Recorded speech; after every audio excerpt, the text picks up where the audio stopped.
Shildt, what were your thoughts on Martinez today and also Justin Williams?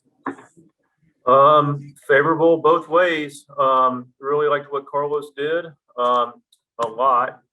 Ball was coming out equally as good as it came out the last time he started, but clearly better command of it, which, second time out. But really good stuff. Breaking ball was there. Everything working on the plate, good rhythm, in control of what he was doing. Close misses. So very, very encouraging outing for Carlos. And Justin Williams, solid base hit to right, and then drives the ball to left out of the ballpark. So positive day for him. He's also doing a good job in the outfield. He's doing the little things, backing up bases. So good day for Justin Williams as well.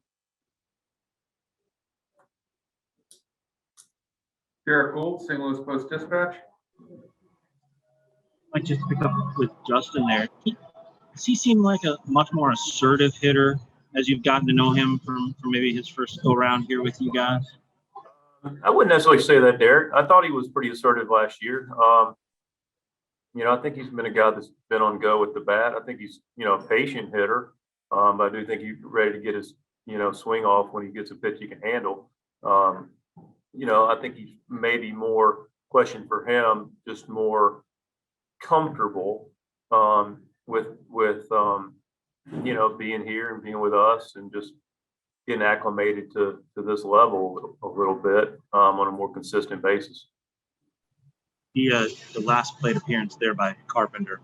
What do you get from that? I mean, it down 0-2 against a fireballer, and then works his way back. A lot of vintage Carpenter moments. Well, I had a vintage Carpenter today. I actually said it to myself, like, this will be a full count before we know it. Because you could just see him good at bat, the previous at bat, hits one around the screws, one hopper to first. And then, you start seeing him see the ball better. And that was a really quality at bat, like you said, against a big arm. And another nice play defensively to save us a run. So I thought it was a super positive day for Carp. About that defensive play. How tricky is that? We talk about him returning to shoot second base, but second base is not like the position he left. He didn't shift much last time he played. How tricky is that position? That's an excellent point, Derek. 2013 or, when he played it more or less, was not a big shift part of the game. So it's an excellent point. He's learning how to play deep, which he was in that moment, deep and in a good position, made a great play. The cutoffs and relays are clearly different. So, but look, he's a baseball guy. He's made adjustments his whole career. He's making them quickly to that, but it's a very valid point. It's the first time he's really dealt with that layer of second base that exists now in our game. Jeff Jones, Belleville News Democrat. Mike, as a manager, what's the importance of having a guy in your bullpen who's as steady as Tyler Webb is? Just consistent, steady, looks like himself every time he takes the ball? Yeah, you appreciate that because, we know they're not robots, but, the Cantley, that's what that's the big leagues, and guys being able to be consistent with whatever their skill set is. And that consistent word is so vital for us. And you do know what you're going to get out of Webby. He's super efficient, has a clear plan of what he's doing, has the ability to execute it, works at good pace, in, out, changes speeds, and just another quality outing for Tyler. Brendan Schaefer, KMOV. Mike, what did you see from Alex being able to show kind of the elite stuff that he has, and then after allowing a couple base runners, bears down and works through and doesn't, let that turn into anything in that inning? Yeah, that speaks to Alex. He good stuff, working on a few pitches. Changeup was filthy today, I thought. Breaking ball as good as ever. Had the live fastball, looked like he was working on with Yachty on a few things. Got in a little traffic and, stuff plays and didn't make more of it than there was. Continued to make quality pitches, got himself out of it. You bring him up, might as well stay on the subject to Alex. Spoke with him today. I don't think this is, any surprising news, but Alex is going to go in our bullpen. it just makes a lot of sense based on his workload prior to this. I mean, clearly we'd like to have him in any role. He's a, elite guy, but starting this year doesn't make a lot of common sense. It does make some sense to get him up in innings, which he'll be used in a multi-inning situation. We've got a good bullpen, but he'll be a big part of it. And like to get him his innings up in innings and then be able to get in that starting rotation for next year. But for now, he'll go to our bullpen. We got off the starter path. Didn't think it was a path that made sense for this year. He concurred, understood, and we'll get his workload appropriate to get him ready for the season as a reliever. Mike, do you see that as something that could, and obviously too early to know what's going to look like in July or August, but could evolve as the season goes based on where he is in innings, or is it something where you think probably for the duration is the bullpen going to be the place for him this year? I wouldn't say never, Brendan, but you think about a starter. If he's going to start, that would mean 2 days prior, no pitch, pitch 4 to 5 innings, 2 to 3 days off. So now you've effectively taken Alex out of being able to pitch for 6 days. But I can't rule it out for sure. But right now he's in the bullpen, and we'll look to build him up out of the bullpen over the course of what we hope to be a really long season. Ben Frederickson, St. Louis Post-Dispatch. Mike, how's that? I guess what's that challenge, or maybe the best word, opportunity to mix both getting the best out of him? I mean, he's been a really effective high leverage guy for you, but also trying to get those innings built up so where it is, realistic for him to be a starter in 2022. How do you kind of balance that of wanting to be able to use him every game, I would imagine, but also getting the innings count up?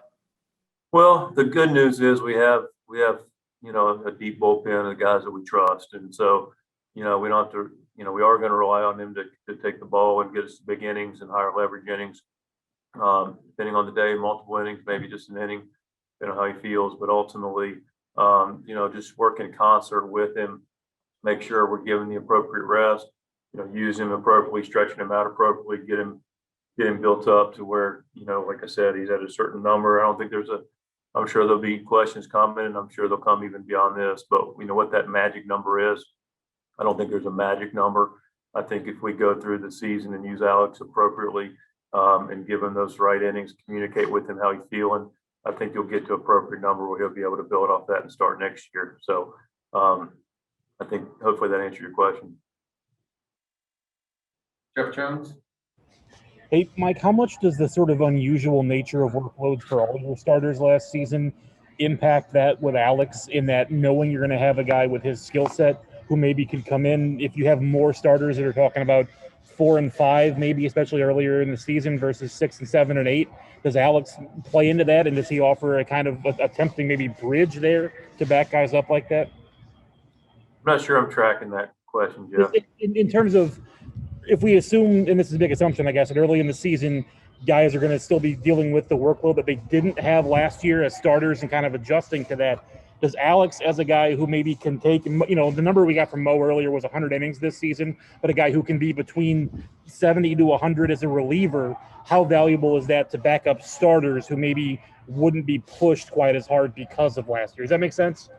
No, it makes sense. I don't know that, we're going to be smart with our guys regardless. I don't want to put limitation on our starters, say they're going to pitch at X or Y at the beginning of the season, because candidly, guys are going well, pitching well, and they're built up. They can pitch. We've got thoughts for our starters as well to take care of them, but handcuffing them out of the gate that 4 innings isn't necessarily a part of it. I do think Alex can be that bridge guy, but again, as I mentioned earlier, we have some bridge guys, and it'll be a little bit contingent upon where we are in the order,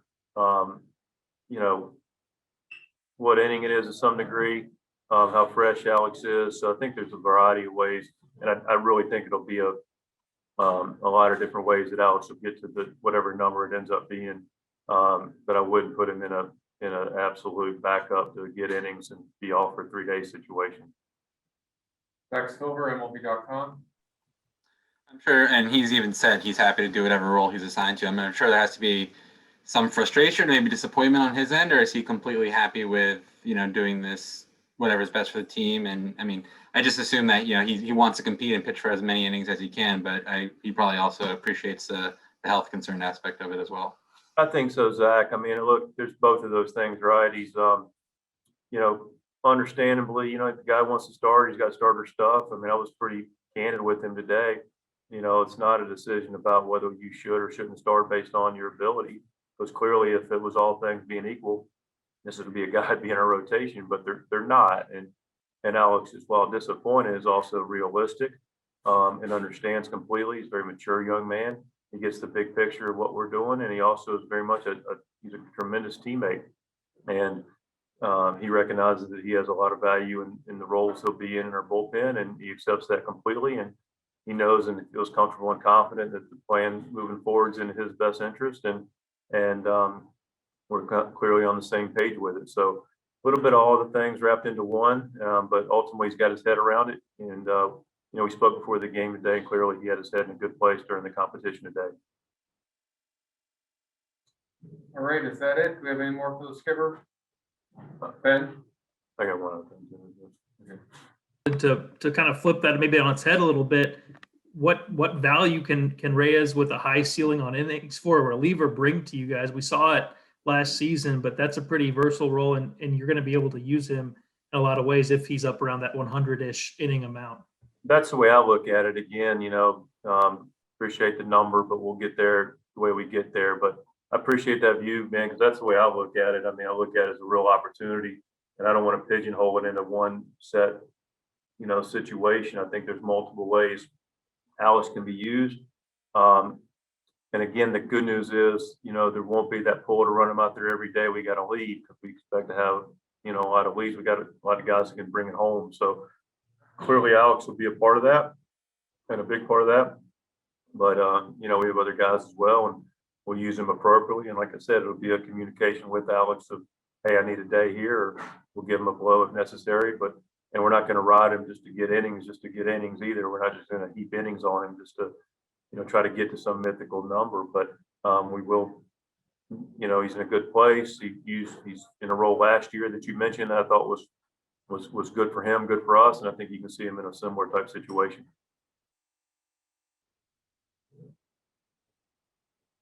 Right, Derek Gold, last one. Yeah, real quick, there's a lot obviously happening tomorrow for you guys with the main stage game, Jack, the B game with Hicks and Dan. Is Michaelis still on track to also throw his bullpen tomorrow? Yeah, I'm glad you brought that up, Derek. Yeah, tomorrow's, some benchmarks. Bader will be back in the lineup. We expect that to be the case. Jordan will be in that B game. Miles is going to, you can call it whatever you want. He's not going to throw his side tomorrow. He played catch today, a little more aggressive. And he's going to get some imaging done. So he's not overly concerned about the imaging. We're not. You never know till you look. He's just not progressing and getting that soreness out of his shoulder as quickly as we would like. And, we haven't pushed him to this point. We're not going to push any of our guys. Miles is frustrated. We're frustrated for him. But, we're going to continue to let him play some catch, get a little more imaging, get a look in there to make sure everybody's, what we see is what everybody thinks, and then we'll take it from there. So, that will impact his beginning of the season, clearly. And we're hopeful that it's, a little bit of a blip and just a little bit longer recovery than anybody would hope, but he will not throw his side tomorrow. All right, thank you, skipper. Everybody good? Yeah, was that decided today, Mike? It was. Yeah, it was decided right before we left to go on the bus. He started to get a little more aggressive as catch, and Miles is the guy that feels himself pretty well, and just still a little achy. He's like, it's not making sense to push. So let's reset the trap a little bit and figure out what it looks like. And we're hopeful that it's not anything overly serious, long season, and get it behind him. We don't want to push, but we also want to do a little bit more due diligence and look at it a little more closely.